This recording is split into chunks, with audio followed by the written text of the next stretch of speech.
Well, welcome to race 4 of the Utica Home Track Series here at the Rock in North Carolina. We have the starting lineup rolling by. Ian Perfetti had the pole. Beautiful day for racing and a lot of great drivers here looking for that all-important win here today. A couple drivers did not qualify for today's race. They'll be coming up in a second.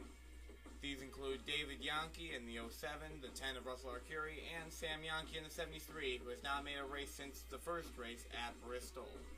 This is Ian Perfetti in car number 56. He got the pole for today's event. He debuted at Talladega and had been running beautifully ever since. Car number 56, looking to be a fresh new talent in the sport, despite the fact we've only had 4 races. But either way, car number 56, one of the top competitors out there. He's got a lot to work with. There's John Sedino, car number 72. He ran in the Hot Wheels Racing Series. Did not run too good though. 37th in points out of 41, and he hasn't been running good in this series either. He had to race his way into this event. He was not locked in. Same for the 26th Maria Camiso, who we'll get to in a second. Car number 72 is having a terrible season thus far. Maria Camiso was running well in this race also, along with John Sedino in the top 10. Car number 26 has been hoping for that win, and she probably would have gotten the win at Talladega if it wasn't for that incident on pit road. Maria Camiso in the 84 Lumber Ford has had a beautiful run so far, but it's still early in the race. There's a lot of things that can happen. Lap 15, Tyler Smith will take the lead away from Ian Perfetti in the 56. John Sedino would follow under, and so would Matt Evans in the 4. Maybe he would. I don't think so. Tyler Smith get a huge lead off into the turn there. John Sedino in the 72 car trying to close in. Max L. Chevy's been having a beautiful season.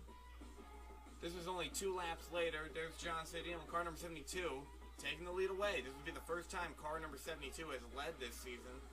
And I think the first time Sedino went... No, Robert DeFrank on Sedino at Motorsports led in Bristol. But, anyways, good run for him. This is Ian Perfetti, and this is near the end of the top 10. He's had a slow car ever since he lost it. Look at all those cars going past him on the inside. He reported over the radio that he may have had a cylinder problem, kind of like what Gabe Krause had at Talladega. And it's a shame the 56 car had such a great car in qualifying and in practice. It'll be a shame to see this 56 car go down like this. This is Munib Peskic, who got the pole at Zandvoort. He lost the race, however, due to a spin in turn 1 that put him a few laps off the pace. Car number 97 was running 7th at the time, and he was hoping that he could finish this one out in the top 10. He's still a long way from being locked into the field, but this is one step in the right direction. Jeff Evans, we haven't mentioned him very much. No, he's not related to Matt Evans, who won the Talladega race. He was running in the top 10, but then, gearbox issue on the 45. He swerves into the grass trying to save the vehicle. Good job of saving it, but not too good for him in the long run. He would go 9 laps off the pace trying to fix that gearbox. He would get it fixed, however, and he'd keep racing, but he would not recover from this mechanical issue. Jeff Evans, we have not mentioned him once, but now that we mention him, he's having a terrible race. This is from behind John Sedino's car, and if you notice, there's no drivers behind him.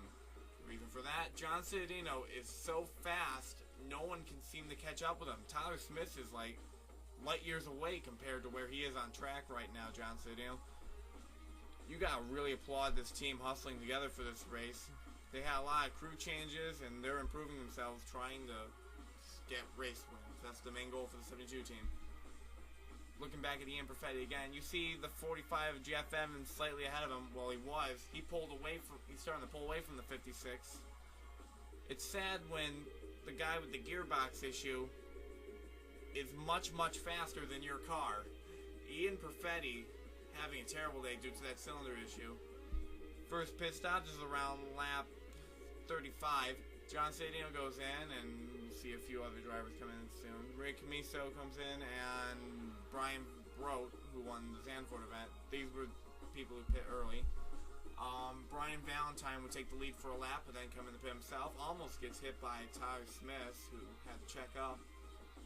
And Brian Valentine will give up that lead to pit, but at least he's got 1 bonus point towards the championship run for leading the lap.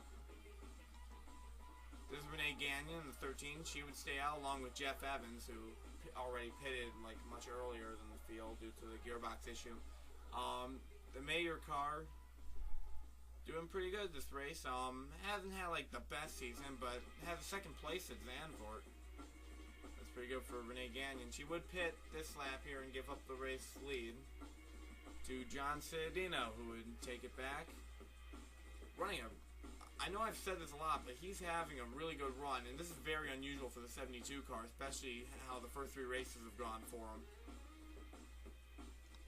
Then, quite a bit later, there are the lap traffic cars. That's Jamie Murphy in car number 44 with Crown Royal as a sponsor. She's running a single car operation, trying to team up with someone.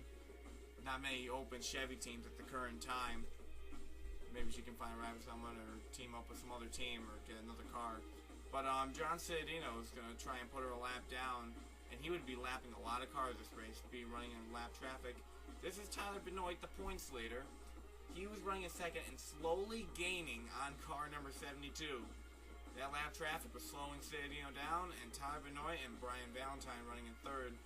We're trying to gain on that as much as possible. This is John Ciadino, and where'd Shelby LeGray go? She gets loose off the front of the 72, is going to end up in the wall. This would slow down a little bit and she'd lose a few spots, but it would not end her race, of course. She wouldn't need to pit for that. No mechanical issues with the 28 car. Just simply getting loose and scraping the wall a bit. And another driver would do that like about 7 laps later. This is Renee Gagnon getting loose off the front of another Ciadino-led car, Robert DeFrank, and she would put herself in the wall also. And it's going to hurt her even more than it did with Shelby LeGray. She would lose a lot more spots coming up.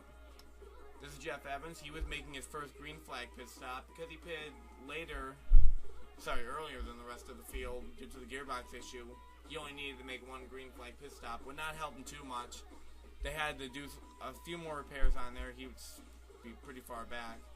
This is Jamie Murphy. Whoa! Car number 44 almost spun out. Great save by the Crown Royal machine. We got a good driver behind this car. Did that she has not had the car to really run up front today. She was running like 23rd on the grid. Pit stops once again, lap 135. That's John Ciadino going in, and a few other drivers would take on the first lap of pit stops, but they were so far behind the camera couldn't keep on this for very long. Tyler Benoit would lead 1 lap this race in the Xperia TVX Chevy, but would come in the pit right about now. Car number 3 running an excellent race, and I can see why he's at the top of the points. One of the best drivers. This is Andrew Wiegand. Gearbox issue on the 40. This has not been a good season for car number 40 either. His only really good run was Talladega, which was his only top 10. He's locked in points, but I'm not sure if he'll be after this race. Spencer's machine. This is just heartbreaking. Andrew Wiegand. Matt Evans, who won the Talladega event, he would take the lead for a lap and then go in the pit. He would be the final pit stop of today, car number 4. And he would round out today pretty well. John Ciadino would again take the lead coming off pit road on lap 139. And as you can see, he's lapped a lot of drivers. 12 cars were on the lead lap at this time. So he's really hustling through the field 72 car. And I know I keep mentioning it, but wow. Great job at the 72. I never expected this car to run so well. And it would run all the way from lap 139 to 197. John Ciadino would win today at the Rock. The Ciadino-led boys were applauding themselves today, and are hoping to go after it next race.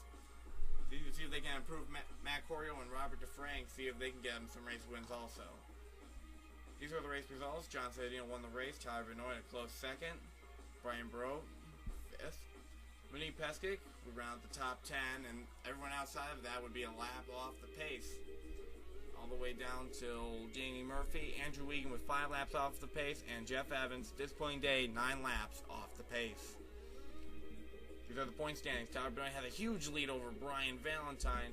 Tyler Smith, Brian Broat, Renee Gagnon, Will Coleman, Bob Ciadino, Megan Curley, Jamie Murphy, Gabe Crosby rounds the top 10. That's all for this race. Next race, we're going to Watkins Glen.